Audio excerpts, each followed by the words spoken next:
안녕하세요. 홍성인 변호사입니다. 오늘 이 시간에는 징계항고, 군인 징계항고에 대해서 말씀을 드리고자 합니다.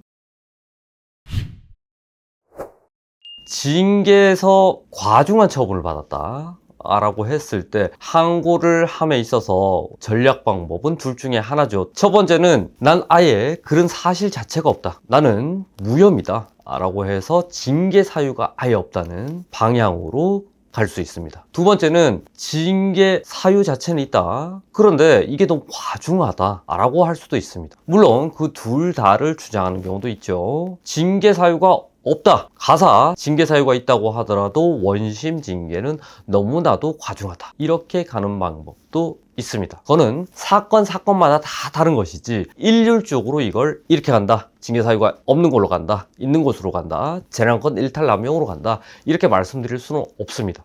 그래서 오늘 이 시간에는 중점적으로 불륜 사건에 있어서 군인 간의 불륜이든 군인이 민간인하고 불륜을 한 사건이든 간에 이 불륜 사건에 있어서 어떻게 항고를 하면 되는지에 대해서 말씀을 드리고자 합니다. 단순히 징계 과정이 있어서 나는 불륜 사실이 없는데 그럼에도 불구하고 허위 사실로 신고를 당했다, 그래서 징계가 나왔는데 난 너무나 억울하다 라고 했을 때에는 징계 사유가 없다는 쪽으로 가야 되겠죠. 그 상대방하고 친하게 지낸 것은 맞으나 우리가 어떠한 정서적인 불륜이든 신체적인 불륜이든 이런 것들이 전혀 없다, 그런 가운데서 이거를 해결하기 위해서는 역시 마찬가지로 징계 기록을 확보를 해야 되겠죠. 어떤 사람이 민원을 제기를 했을 거고 그 민원 제기 과정에서 증거 자료가 있을 수도 있고 없을 수도 있습니다. 그걸 보고 나서 증거가 아예 없다라고 하면 당연히 우리는 징계 사유가 없다는 쪽으로 가야 되겠죠. 그런데 많은 경우에 있어서는 사실은 많은 불륜 관련된 증거들을 확보해서 민원 제기하는 경우가 많이 있습니다. 실제 징계 기록을 보면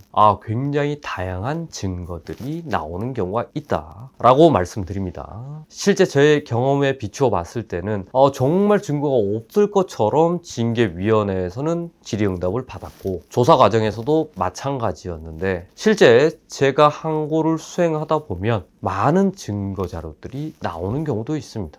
그러니 첫 번째로 징계 항고에 있어서 준비해야 될 것은 무엇보다도 증거 자료, 즉 징계 기록을 확보한 일이 될 것입니다. 실제 증거 자료들이 많아서 징계가 나오는 경우가 있습니다. 특히나 불륜 같은 경우에 있어서는 민원을 제기한 사람이 굉장히 많은 자료들을 제출하면서 끊임없이 민원 신청을 하기 때문에 법무실에서든 아니면 징계위원님들이든 그런 부분들에 대해서 부담을 굉장히 많이 느껴서 과중한 징계가 나오는 경우가 있습니다. 제 사건 가운데서도 징계 원심에서 해임 나오는 경우도 있었습니다. 그런데 불륜에 있어서 해임 이상 처분이 나오는 것은 굉장히 과중한 처분이 될 것입니다. 해서 제 의뢰인의 경우에 있어서도 해임 처분을 받고 저한테 와서 항고를 한 케이스가 있었는데요. 불륜 기간이 얼마나 길었는지, 그리고 상대방하고 불륜의 정도가 어떠한지, 한마디로 성관계가 있었는지 없었는지, 증거는 있는지 없는지, 그리고 내 배우자로부터 처벌 불원서를 받았는지, 이런 부분들을 종합적으로 고려를 하고 검토를 해서 항고심에서 무려 2단계나 감경이 돼서 정직으로 감경된 사례가 있었습니다. 물론 그 가운데에서는 많은 양형 자료들이 필요하겠죠. 지휘관 의견서라든지 탄원서라든지 반성문이라든지 이런 부분들을 충실하게 구비를 했고요. 이어서 또다시 말씀드리지만 불륜 기간이 그렇게 길지 않았다, 또는 우리가 신체 접촉 같은 것도 거의 없었다, 그리고 불륜 기간에 내가 먼저 이 사람한테 관계를 끝내자고 통보를 했다, 이런 부분들을 다 유리한 사정들을 모아서 변호인 의견서를 작성해서 제출을 했습니다.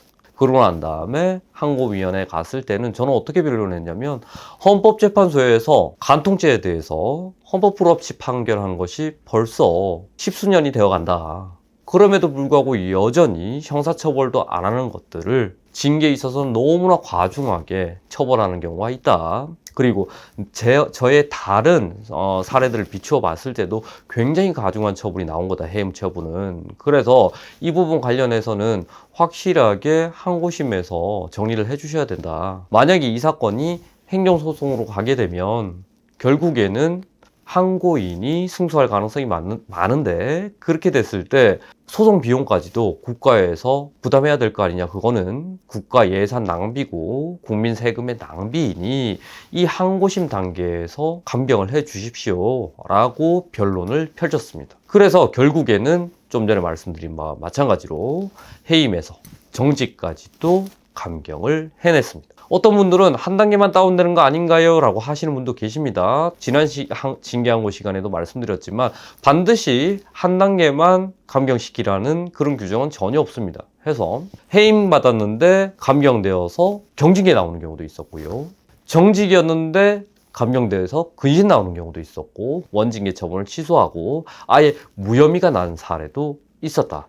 이렇게 말씀드립니다. 그렇기 때문에 여러분들이 가장 징계에 있어서 과중한 처벌을 받았다. 그렇다면 여러분들이 가장 신속하게 이 사건을 해결하는 방법은 역시나 징계 항고가 되겠습니다. 항고심에서 감경을 받거나 무혐의를 받았을 때 여러분들은 소급해서 기존에 있었던 그런 처분들에 대한 불이익을 한꺼번에 해소할 수 있기 때문입니다. 해서 여러분들께서 지금 징계 항고를 고민하고 계시거나 특히나 불륜 사건에 있어서 고민하고 계시다. 그러면 다양한 경험을 하고 다양한 성공 사례가 있는 저 홍승인 변호사한테 연락 주시기 바랍니다. 최선을 다해서 싸워드리겠습니다.